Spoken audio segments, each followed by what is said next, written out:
Pois é, o que aconteceu foi o seguinte, certos youtubers gravaram vídeos após o nosso vídeo sobre Apocalipse, o Apocalipse, fantasiando uma história que não existiu. Que eu queria até que o senhor confirmasse. Disseram que o senhor deu investidas na gente, que a gente foi grosso, que na hora que a gente falou, que eu contei o que São Vicente Ferrer falava, e que eu dizia que ele acreditava no Messias judeu, e o senhor disse, olha, eu pessoalmente não acredito, porque São Tomás dizia que, não dizia que nesse momento você estava me cortando, eu estava tentando enganar você, e aí o senhor me cortou, e tipo, simulando uma inimizade entre nós que não existe. Eu queria que o senhor falasse sobre, pra falar sobre isso. Bom, eu estou falando com quem? É o André. O André. Ou seja, se houvesse uma inimizade entre nós, o que é que eu faço aqui todo domingo quase? Pois é, isso não faz sentido. Talvez eu seja masoquista, né? Entendeu? Sim. E essas pessoas são ligadas à corrente preterista de interpretação do Apocalipse. Algumas dessas pessoas. Eu até já lhe mostrei quem era. Sim. O outro é um outro. O que o senhor tem a dizer sobre essa corrente? Que eles dizem que, inclusive, eles se chamam realistas, né? Como eu concordo, a frase nem é minha, né? É do Monsenhor Strobner, né? Ou seja, isso é reduzir o alcance da profecia, né? Entendeu? Ou seja, veja, nós temos como primeiro livro o Gênesis, quando tudo começa. E temos o último livro como uma profecia para todos os tempos, até o fim dos tempos. Né? Isso é um alcance fabuloso. Né? Agora, eles poderiam disputar conosco no campo da doutrina, não precisa inventar história de inimizade nem nada. Né? Ou seja, isso é pobreza intelectual, né? Entendeu? Tanto que é por isso que eu nem cito o nome deles e nem pretendo citar, já que já vai sair provavelmente a gente vai fazer um cast sobre isso. É o seguinte, para debater, se for para chamar para debate, a gente não tem problema em chamar para debate, a gente até já debateu, já teve um debate com o protestante. A questão é a seguinte, o canal que tem em questão é pequeno, é um canal pequeno, e a forma que foi uma desonestidade sem tamanho. O que nós vemos foi uma sequência de desonestidades. Por exemplo, dizendo que a gente criou inimizade com o professor, dizendo que forçando a barra, acusando São Roberto Bellarmino de desonestidade, porque ele defendia o futurismo em vídeo. Quer dizer, não tem como debater com uma pessoa dessas. Não, acusaram de heresia também. Acusaram de heresia.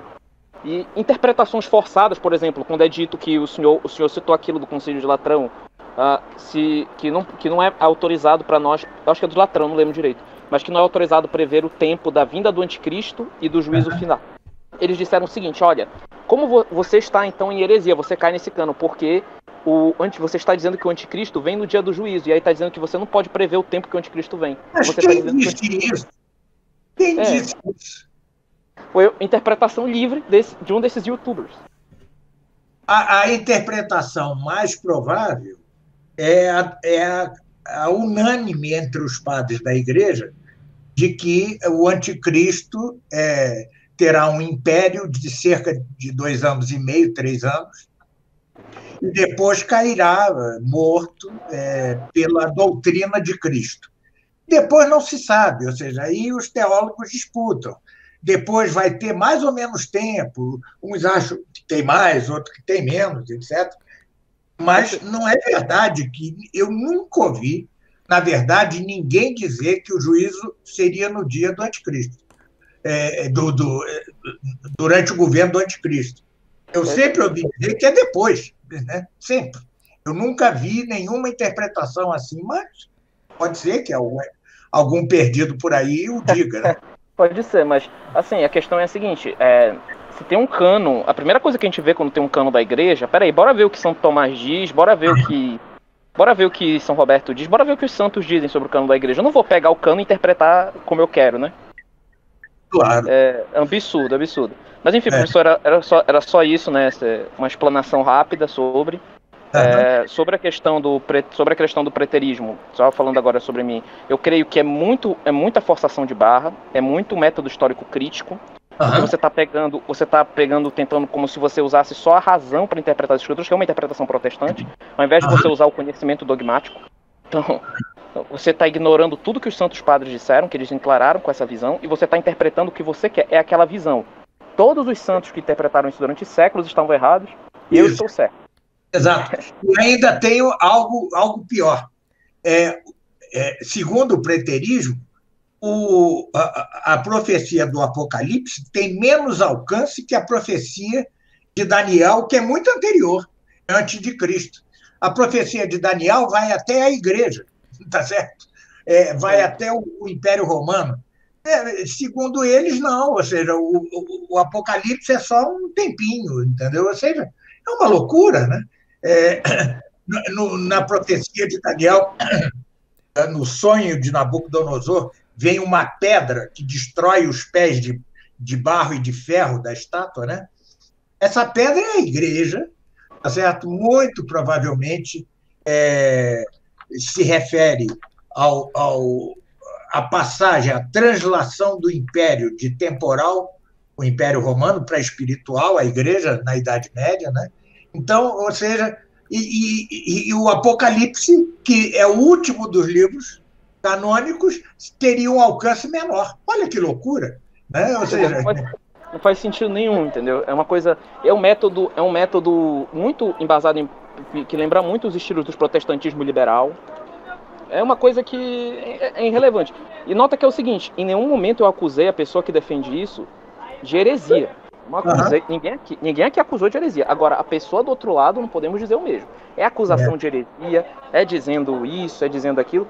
E é interessante que essas mesmas pessoas têm uma visão totalmente cega do assunto que a gente vai falar nesse vídeo. Provavelmente isso aqui vai sair antes, mas a gente está gravando um vídeo agora sobre o liberalismo e o governo Bolsonaro. As pessoas que falam isso têm uma visão totalmente cega sobre o governo Bolsonaro. Ou seja, uma defesa cega, uma defesa assim... Quer dizer... A questão é, vocês não estão agindo como católicos. É outro dizendo que ele é soberbo mesmo, que pelo menos ele assume que ele é soberbo. Olha, essa não é a lógica dos santos. Então, eu sinto muito. Se você é soberbo, que bom que você reconhece, mas você tem que melhorar isso. Tá bom? Você tem que melhorar. Então, então, é uma coisa que, assim, não vale a pena a gente discutir com esse tipo de gente, mas eu gostaria de fazer por isso que eu perguntei pro senhor, porque a gente vai precisar a gente vai gravar isso aqui porque a partir do momento que vão para essas acusações pessoais, merece uma resposta, embora não citando os nomes. Uma boa lógica atomista, como o senhor fala. Né? É o melhor mesmo. Deixemos para lá.